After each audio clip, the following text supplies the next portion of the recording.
Мои дорогие братья и сестры, одно я хочу вам передать очень серьезную, так как мы сейчас общей братской семьей будем жить и под амофором нашего любимого патриарха Иринея, мученика за последние наши времена, то я хочу вам очень передать и его просьбу, и его благословление через меня, недостойную грешницу, мать Фатину.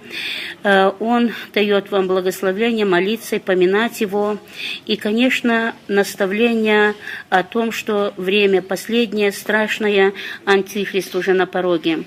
О том, что творится у вас в России, это, безусловно, очень тяжело и, как вам сказать еще, идет к уничтожению православной веры. Кто из нас устоит, я не знаю. Но, как и сказано в Апокалипсисе, как началось с катакомбов, так катакомбами будет завершаться. Я напомню вам одну историю о вашем сейчасном патриархе, который у вас в России. Там, конечно, имя не буду повторять, вы все знаете отлично. И вот произошло здесь воспоминание такое. В 2007 году, когда соединились две церкви, 17 мая 2007 года было соединение в Москве двух церквей. Русская православная зарубежная церковь и Московский патриархат с радостью соединились и проликовали этот торжественный день. Но патриарх Иларий умолял зарубежную церковь не соединяться и потерпеть немножечко. Он говорил, что вы увидите под всю подноготную, потерпите немножко. Но тут работали враги рода человеческого, чтобы скорее как можно было извергнуть эту церковь. И в этот же год, 2007 года, только 29 августа, приехал сюда Кирилл, он еще был митрополитом, где он торжественно у стены плача встретил своих дорогих, драгоценных братьев-хасидов, где он громко на телевизорной станции Израиля произнес вот такие слова. «Мои дорогие братья-хасиды, я следующий патриарх, я сделаю для вас все, чтобы ваша мечта сбылась». Вот эти слова он продолжает выполнять теперь, как мы видим. Но второе, самое главное и важное, в Горнем монастыре начался строиться храм в 2004 году, всем святым на Руси просиявшим. В 2007 году храм завершился, его надо было осветить. И как раз вот 29 августа, когда приехал сюда Кирилл, он и осветил этот храм в честь всех святых на Руси просиявшихся.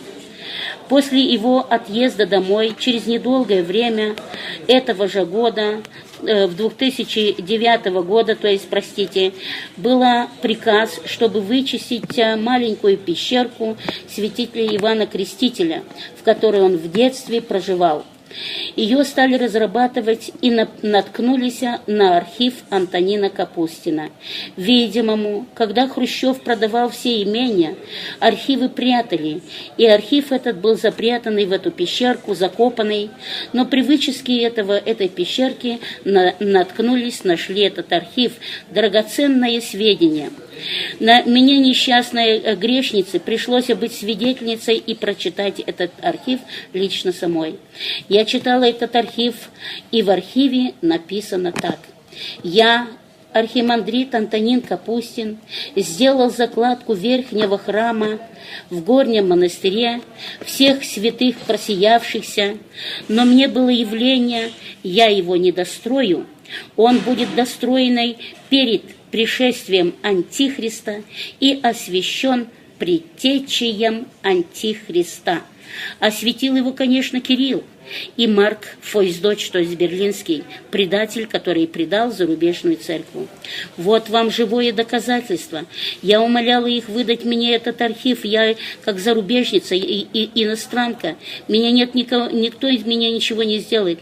Но сестры мне, конечно, его не доверили. Думали, что они вручат его игумене и дальше, и спасется много народу, узнав правду. Но глубоко ошиблись все. Время время не то, чтобы кто-то спасся, а время идет гибели. Архив исчез с лица земли, и сестры, те, которые читали этот архив, все исчезли с лица земли, за исключением меня единственной. Но все верят одно, что никто так очень особенно верить мне не будет, потому что я иностранка. Но ошиблись. Я верю, что Господь все равно кому-то заглянет в души, и кто-то поймет это, послушает эти слова. И так что вы убегаете правильно в катакомбы. Это все, что наше спасение. Поминайте покудова нашего патриарха Иринея, мученика последних времен. Для какой-то цели Господь хранит его. Я верю и надеюсь, что, может быть, он и будет нам последним спасением в последние времена. Спаси вас, Христос. Пусть Господь и Божья Матерь да пребудет с вами во веки веков. Аминь.